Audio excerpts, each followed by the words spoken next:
शिंदखेडा तालुक्यातील शेवाळे येथील अंगणवाडी सेविका पदभरती प्रक्रियेत आर्थिक फसवणुकीचा गंभीर प्रकार उघड झाला आहे.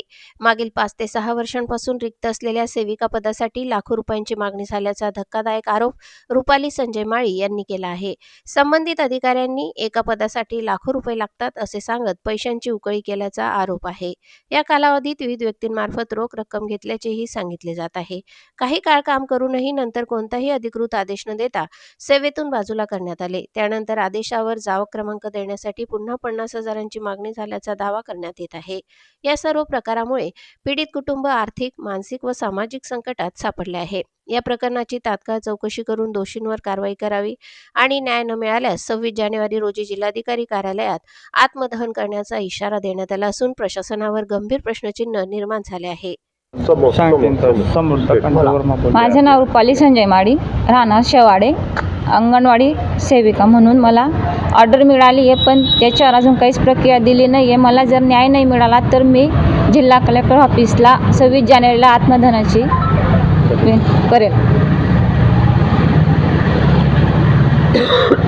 केली होती काय? नाही तुम्ही देऊन टाकले त्यांनी जे पैसे? जसं सांगत गेले तसं आम्ही ऐकत गेलो, त्यांचे पैसे देऊन गेलो. आम्हाला काम होऊन जाईल भाऊ, असे नाही. आम्ही गरीब माणसं, सांगू नका कोणाला, असं सांगत होते, पण देऊन दिले. आम्ही सांगायचं नाही.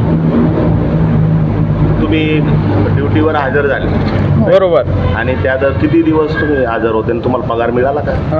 पगार त्यांनी 4 महिन्याचा पगार टाकला सर. 2021 मध्ये यांनी हजर बिना जावक क्रमांक देताना यांनी आम्हाला हजर करून घेतला साहेबांनी तोंडी फोनावर.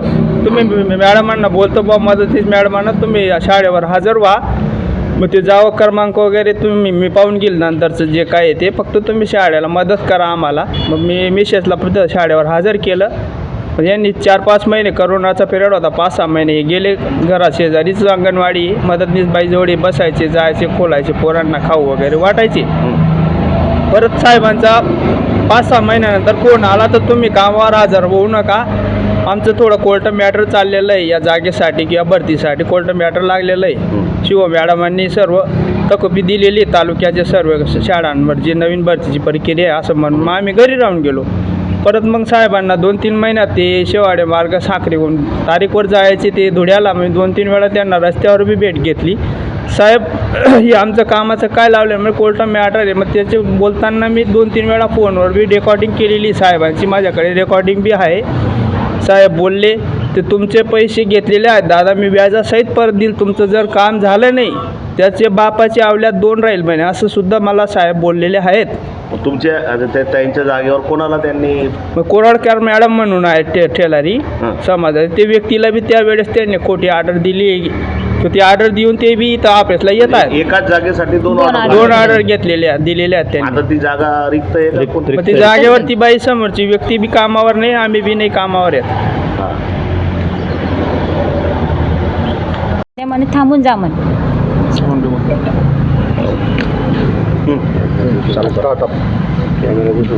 ते बोलले थांबून जा, असं त्यांचं कोर्ट मॅटर झालं. नंतर मग आम्ही थांबलो. नंतर ते आम्ही त्यांना कॉल केला की ते सांगायचे की अजून आम्हाला आदेश मिळाला नाही आहे वरून. नंतर मग त्यांनी माझ्याकडून माझ्या जागेवर अजून एक ऑर्डर काढली त्यांनी. त्यानंतर मग आम्हाला इथून फोन आला की बा आत्ताच मागे 1.5 महिन्यापूर्वी की तुमच्या जागेवर अजून एक ऑर्डर आली आहे. मग आम्ही तेव्हा गेलो तर त्या साहेबांनी आम्हाला सांगितलं तुमच्या ऑर्डरवर जावक क्रमांक नाही आहे. आम्ही परत त्या साहेबांना कॉल केला की आमच्या ऑर्डरवर जावक क्रमांक का नाही आहे. त्यांनी आम्हाला परत तिथं बोलवलं आणि जावक क्रमांक दिला. त्यानंतर त्यांनी परत मग मी बोलली, म्हटलं मला रुजू करा, मी काम केलं आहे मागे. ते बोलले की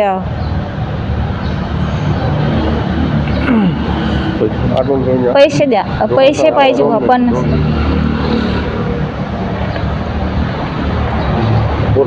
50,000ची मागणी केली त्यांनी. कागदावर वजन ठेवा तेव्हा तुमचं काम पुढे क्लिअर होईल असं बोलले ते आम्हाला. नंतर आम्ही मध्यस्थ माणसाकडे 50,000 रुपये दिले, तरीही त्यांनी आम्हाला काहीच सांगितलं नाही. दर मग आम्ही कॉल करतो ते उचलत नाही. राजेंद्र काशीनाथ वाणी त्यांच्याकडनं बाकी पैसे घेतले मी, आणि तेवढे पैसे मी मध्यस्थ कार्यकर्ता साहेबांकडे दिलेले आहेत. ते म्हणे मी पगारे साहेबांना हे पैसे पाठवतो आणि तरच तुमचं एवढ्या महिन्यात किंवा 8 दिवसात तुमचं काम मी कामावर हजर करतो. पण तरी ते टाळाटाळ करत आहेत भाऊसाहेब आमचे गावातले. ते जे रवींद्र मराठे हो. CDPO होते, हो, त्यांनाही पैसे दिलेले आहेत आम्ही किती अगोदर. दिलेत त्यांना बोरीस गावात पिंटू कुवर माझे जे पार्टनर आहेत डेअरीचे, त्यांच्यामार्फत 50,000 रुपये दिले सुरुवातीला. या कामासाठी कामासाठी तुमचं काम होऊन जाईल, तुम्ही प्रकल्पग्रस्त व्यक्ती. आम्ही सर्टिफिकेट वगैरे सर्व डॉक्युमेंटला जोडलेलं त्या साहेबांना सांगितलं आम्ही सुरुवातपासून. तुम्ही लाच का दिली त्यांना? मग असं काय कारण होतं? तुम्ही त्यांनी मागणी केली पैशाची आमच्याकडे, तरच होईल. नाही तर लोक 1.5-2 लाख रुपये भरायला तुमच्या गावातले समोरची व्यक्ती तयार आहे बुवा. पण तुम्ही गोरगरीब लोक आहेत म्हणून तुमच्याकडनं फक्त आम्हाला 25,000 रुपये आम्हाला 2-3 टेबलांवर अधिकाऱ्यांना द्यावं लागतील मला, हे असं बोलले ते. त्याच्यामुळे आम्ही त्यांना 50,000 रुपये मध्यस्थी त्यांनी आमच्याकडनं न घेता पिंटू कुवर बोरीचे पाटील साहेब त्यांच्याकडनं, त्यांची आजी वारलेली होती दसवाच्या मांडोमध्ये पैसे घेतलेले त्यांनी त्यांच्याकडनं. त्यानंतर 8 दिवसात अजून परत 20,000 रुपये आमराडे फाट्यावर मी दिलेले आहेत. ते कोणाला सांगू नका पैसे, रवींद्र मराठे साहेबांकडे. परत त्यांनी 20,000 घेतले आणि गाडीत बसले आणि बोलताना सांगितलं ते कोणाजवळ असं सांगू नका पैसे दिले साहेबांना, असंही बोलले ते मला. म्हणजे रवींद्र मराठे एकूण 70,000 रुपये त्या साहेबांना दिलेले आहेत आपण. आणि त्याच्या व्यतिरिक्त पगार त्याच्या व्यतिरिक्त परत 2 ते 3 वर्षानंतर त्यांनी अजून इथं समोरची व्यक्तीला जी ऑर्डर दिलेली होती कोराडकर मॅडम म्हणून, त्यांनी गावातली ती मॅडम इथं वीरेंद्र आबांना घेऊन शिंदखेडा एकात्मिक बालकल्याण विभागला पगारे साहेब म्हणून आलेले आहेत नवीन. आता त्या साहेबांना गेले, साहेबांनी भाऊसाहेबांना फोन केला शेवाड्याला, तर भाऊसाहेब तुमच्या गावाचं असं मॅटर आलेलं आहे आमच्याकडे, ते काय चाललेलं आहे. मग ते भाऊसाहेबांनी मला फोन केला ग्रामपंचायतचे क्लर्कमार्फत. ते क्लर्क बोलले ते बुवा तुमचं भाऊसाहेब बोलत आहे कानपुरासवर. मग कानपुरासवर भाऊसाहेब बोलले ते बुवा विनोद तू कुठं आहे? म्हटलं मी शेतात जातो आहे. मग तुमच्या बाईचं ऑर्डर कुठं आहे? म्हणे माझ्याकडे कागद दे. मग मी ते ऑर्डर भाऊसाहेबांकडे पाठवलं परत. मग भाऊसाहेब इथं आले शिंदखेड्याला, ऑर्डर दिली भाऊसाहेबांनी. मग पगारे साहेबांनी ज्या वेळेस ती ऑर्डर पाहिली तिचा जावं क्रमांक नव्हता. मग तो जावं क्रमांकसाठी मग भाऊसाहेब आणि मी गावातले 2 कार्यकर्ते घेऊन आलो. राजू वाणी जे चेअरमन आमचे शेवाड्याचे, ते बाबा बी माझ्यासोबत होते. परत आलो, मग त्यांनी ते जावं क्रमांकासाठी मराठे साहेबांना इथून ऑफिसमधून फोन लावला. मग ते मराठे साहेबांनी आम्हाला त्याच दिवशी जावं क्रमांक घेण्यासाठी येरगाव फाट्यावर साखरेहून आले ते. परत रणजित भाऊसाहेब आमच्यासोबत फाट्यापर्यंत आले. तर एवढं काम तुम्ही पूर्ण करा सर, हे काय लावलेलं आहे. फाट्यावरून आम्ही 4 लोक गेलो, तिथून जावं क्रमांक दिला. जावं क्रमांक दिल्यानंतर दुसऱ्या दिवशी पगारे साहेबांकडे आम्ही डॉक्युमेंट ऑर्डर जमा करायला गेलो. तर पगारे साहेबांनी मला ओशी दिली आणि माझ्याकडनं जी ओरिजिनल ऑर्डर होती ती ऑर्डरही त्यांनी जमा करून घेतली. त्या ऑर्डरवर मला जे रसप्रतीवर ओशी दिली नाही त्या अधिकाऱ्यांनी. पण त्या परत मग मी घरी गेलो, भाऊसाहेबांना बोललो साहेब म्हटलं माझ्याकडनं जी ओरिजिनल ऑर्डर आहे ती बी पगारे साहेबांनी घेऊन घेतली. माझ्याकडे जी रस पडलेली माझ्याकडे प्रूफ काय राहू दिलं. ज्यावेळेस लाचची मागणी केली गेली